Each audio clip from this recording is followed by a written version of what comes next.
దొంగ దెబ్బ తీసింది వాడు, దగా పడ్డది, తీవ్రంగా గాయపడ్డది మనం. అమాయకుల ప్రాణాలు తీసుకెళ్లింది వాడు, కడుపు మండాల్సింది మనకు. నెత్తుటి రుచి మరిగి కన్ను మిన్ను కానక మళ్ళీ మళ్ళీ దుస్సాహసానికి తెగించింది వాడు. పోనీలే పక్కింటోడు కదా అని మానవత్వాన్ని చాటుకుంటూ వస్తుంది మనం. అయినా సరే కండ కావరం కరగలేదు వాడికి, మాటలు తూలుతూనే ఉన్నాడు. మరి యుద్ధంతోనే బుద్ధి చెప్పాల్సిన సమయం వచ్చేసిందా?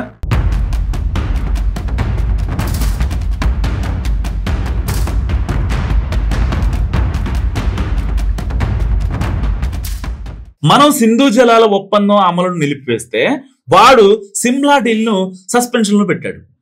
మనం అటారీ చెక్ పోస్ట్ ను మూసేస్తే పాకిస్తానోడు వాగా సరిహద్దుల్లో గేట్లు తెరవబోనున్నాడు. మనం పాకిస్తాన్ వాళ్ళ వీసాలు రద్దు చేస్తే వాళ్ళు సార్క్ స్కీమ్ కింద మనకి న్యాయబద్ధంగా వచ్చిన వీసాలను కోసిపారేశారు.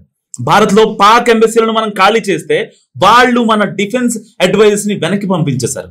అరేబియా సముద్రంలో మనోళ్ళు ఐఎన్ఎస్ సూరత్ ని దింపి సీ స్కిమ్మింగ్ పరీక్షను విజయవంతంగా నిర్వహిస్తే పాకిస్తాన్ నేవీ కూడా కరాచీ, గాద్వార్ పోర్టుల్లో అప్రమత్తమై కవాత్ చేసి సబ్మెరైన్లు కూడా ఓవరాలింగ్ చేయించుకుని సిద్ధం ఉంటుంది ఇప్పుడు యుద్ధానికి. అక్కడితోనే ఆగలేదు, తమ గగనతలంలో మన విమానాలకు నో ఎంట్రీ బోర్డు పెట్టేసింది పాకిస్తాన్. వాస్తవాధీన రేఖ దగ్గర పాకిస్తాన్ బలగాలను పెంచుకుంటోంది. ఇలా ప్రతి ఎత్తుగడను మన దగ్గర కాపీ కొట్టి టిట్ ఫర్ టాట్ అనే సౌండ్ ఇస్తుంది గట్టిగా పాకిస్తాన్.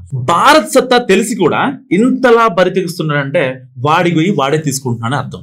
అంతెందుకు, సింధు జలాల ఒప్పందాన్ని నిలిపేయడం అంటే మాతో యుద్ధానికి కాలు దువ్వినట్టే. అది చూస్తాం అని పాకిస్తాన్ ఫారెన్ మినిస్టర్ పేట్రేకి మాట్లాడేశాడు. తొందరపడి ఏ చిన్న దుస్సాహసం చేసినా దాని పర్యవసానాలు విపరీతంగా ఉంటాయి అని మరో కోత కూడా కూశాడు. బిడ్డ కాచుకో, ఇక మీదట నిద్రలేని రాత్రులే అని బీహార్ గడ్డ మీద నుంచి పాకిస్తాన్ కు బహిరంగ హెచ్చరిక జారీ చేశారు మన ప్రధానమంత్రి నరేంద్ర మోడీ. రెండు దేశాల్లో ఎయిర్ ఫోర్స్ వార్ గేమ్స్ షురూ చేశారు.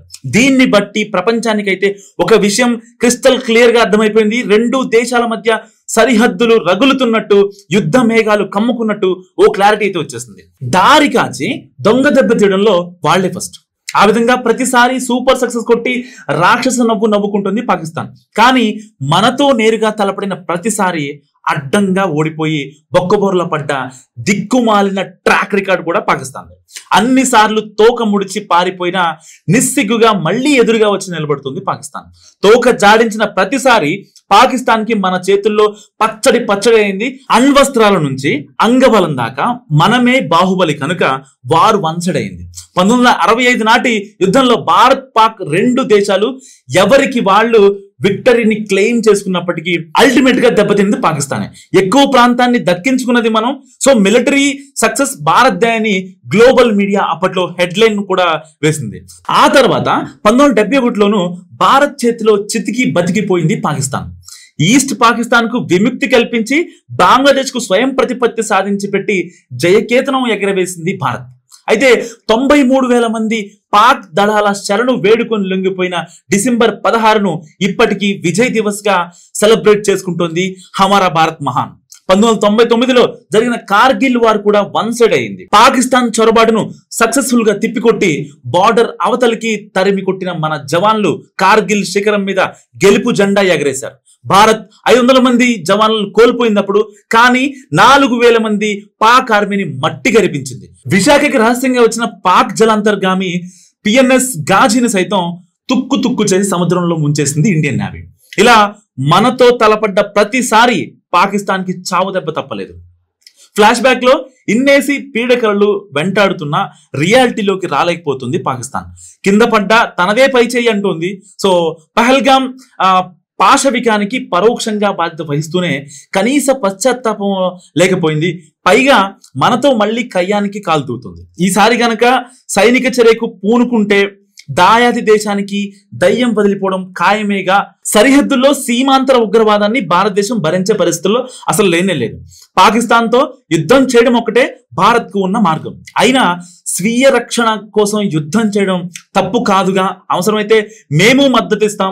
దాదాపుగా 10 ఏళ్ల కిందటే అమెరికా ఇచ్చిన స్టేట్మెంట్ ఇది. నిజానికి మనకంటే పాకిస్తాన్ కే అమెరికాతో ఫ్రెండ్షిప్ ఎక్కువ. అటువంటి అమెరికానే మనకు పక్క బలంగా ఉన్నప్పుడు మనల్ని ఎవడు ఆపేది? మన దేశం చేతుల్లో ఉండే చిట్ట చివరి బలమైన ఆప్షన్ అణుయుద్ధం. దాన్ని కూడా ట్రై చేసే ఆలోచన జరుగుతుంది.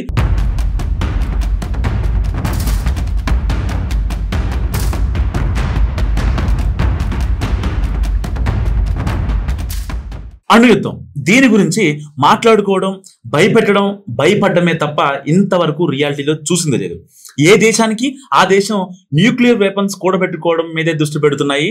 అణ్వాయుధాల విషయంలో ప్రస్తుతం నో ఫస్ట్ యూజ్ పాలసీ అమల్లో ఉంది. భారత్ మొదటగా తమ మీద అణుబాంబు వెయ్యదన్న భరోసాతో ఉంది పాకిస్తాన్. కానీ అణ్వాయుధాల విషయంలో భారత్ది ఇప్పుడే అప్పర్ హ్యాండ్. సో గగనతలం, సముద్రతలం, భూమి మీద 3 మార్గాల్లో న్యూక్లియర్ మిసైల్స్ ను ప్రయోగించగల సత్తా సాధించింది భారత్. నో ఫస్ట్ యూజ్ పాలసీని కనుక మార్చగలిగితే పాకిస్తాన్ పై భారత్ అణుబాంబులతో యథేచ్ఛగా విరుచుకుపడొచ్చు. భారత్ ఖాతాలో గరిష్టంగా 180 న్యూక్లియర్ వార్ హెడ్స్ ఉన్నాయి. అణ్వస్త్ర దేశాల జాబితాలో 6వ స్థానంలో ఉన్నాం. సో పాకిస్తాన్ దగ్గర 170 వార్ హెడ్స్ ఉన్నాయి. కానీ ఈ ఏడాది ఈ సంఖ్యను 200 దాకా పెంచుతున్నట్లు కొన్ని రిపోర్టులు మనం చూస్తున్నాం. సో ఈ లెక్కన మన దేశానికి సమవుజ్జిగా నిలిచింది పాకిస్తాన్. ఒక్కో వార్ హెడ్ కు 5 కిలోల ప్లూటోనియం లేదా 15 కిలోల హైరిచ్ యురేనియం అవసరం అవుతుంది.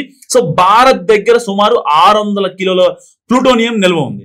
పాక్ దగ్గర 170 కిలోలు మాత్రమే ఉంది. కానీ శుద్ధి చేసిన యురేనియం 3.1 టన్నుల మేర నిల్వ ఉంచుకుంది పాకిస్తాన్. పైగా ప్లూటోనియం విడుదల చేసే రియాక్టర్లు పాకిస్తాన్ దగ్గర 4 ఉంటే మన దగ్గర 1 ఉంది. ఇది 10 ఏళ్ల కిందట అణు శాస్త్రవేత్తలు చేసిన అంచనా. ఒకవేళ అణుయుద్ధం అనివార్యమైతే నష్టం ఏ స్థాయిలో ఉంటుంది? 2 దేశాలు కలిపి 100 న్యూక్లియర్ వార్ హెడ్లు ప్రయోగించిన 80 బిలియన్ పౌండ్ల దట్టమైన పొగ రిలీజ్ అవుతుంది. దీంతో 13 కోట్ల మంది దాకా చనిపోయే ప్రమాదం ఉంటుంది. ఇది 2వ ప్రపంచ యుద్ధంలో జరిగిన ప్రాణ నష్టం కంటే ఎక్కువ. పాకిస్తాన్ అణుబాంబులు విసరాలి అనుకుంటే భారతదేశంలోని 4 మెట్రో సిటీస్ తో పాటు జైపూర్, లూధియానా, ఇంకా పూణే, భోపాల్, కోల్కతా, లక్నో, నాగపూర్, అహ్మదాబాద్ నగరాలకు కూడా టార్గెట్ చేసే అవకాశం ఉంది. ఇదంతా అటు ఉంచితే అణుయుద్ధం జరిగితే ఓజోన్ పొర సగానికి పైగా దెబ్బతింటుంది. ఋతుపవనాలు ప్రభావితమై వానలు కూడా పడక వ్యవసాయ రంగం చిన్నాభిన్నం అవుతుంది. ప్రపంచవ్యాప్తంగా దాదాపుగా 200 కోట్ల మంది ఆకలితో అలమటిస్తారు. కానీ భారత్ పాక్ మధ్య ఇవాల్టి టెన్షన్లు అణుయుద్ధం దాకా దారితీసే అవకాశాలు చాలా చాలా తక్కువ. పహల్గాంలో జరిగింది ముమ్మాటికి నరమేధమే. కానీ పాకిస్తాన్ దుస్సాహసాలు జాబితాలో ఇదే చివరిది కావాలి. సీమాంతర తీవ్రవాదానికి దీంతోనే ఫుల్ స్టాప్ పడాలి. మరోసారి పాకిస్తాన్ భారత్ వైపు కన్నెత్తి చూడకూడదు. కశ్మీర్ గురించి మాట్లాడనేకూడదు. ఒకవేళ సైనిక చర్యలతోనే పాకిస్తాన్ దారికి వస్తుందని భావిస్తే ప్రస్తుతానికి భారత్ ముందుండే మల్టిపుల్ ఆప్షన్లు ఏంటి? సో దాని గురించి డిస్కస్ చేద్దాం. 2021 నాటి నుంచి కాల్పుల విరమణ ఒప్పందాన్ని రద్దు చేసుకోవడం, హమాస్ చీఫ్ ను, హెజ్బుల్లా చీఫ్ ను టార్గెట్ చేసి చంపి పాతరేసి ఇజ్రాయెల్ ఎలా సక్సెస్ అయిందో మనం కూడా లష్కరే తోయిబా, జైషీ మొహమ్మద్ పెద్దలను హతమార్చి మిలిటెంట్ సంస్థలకు నాయకత్వం లేకుండా చేయడం, ప్రస్తుతం ఇండియన్ ఎయిర్ ఫోర్స్ లో ఉన్న అత్యాధునిక ఫైటర్ జెట్లు, ఇంకా రఫేల్ మిరాజ్ 2000 వీటిని ఉపయోగించి పాకిస్తాన్ లోని కీలక సైనిక కార్యాలయాలపై దాడులు చేయడం భారత్ ముందుండే ఫస్ట్ ఆప్షన్ ఇది. సో ప్రత్యర్థుల రక్షణ వలయాన్ని చీల్చుకొని మరి దూసుకుపోయే సత్తా ఉంది మన పైలట్ జెట్లకు. ఎల్ఓసి దగ్గర పాకిస్తాన్ ఎన్నోసార్లు ఉల్లంఘనలకు పాల్పడింది.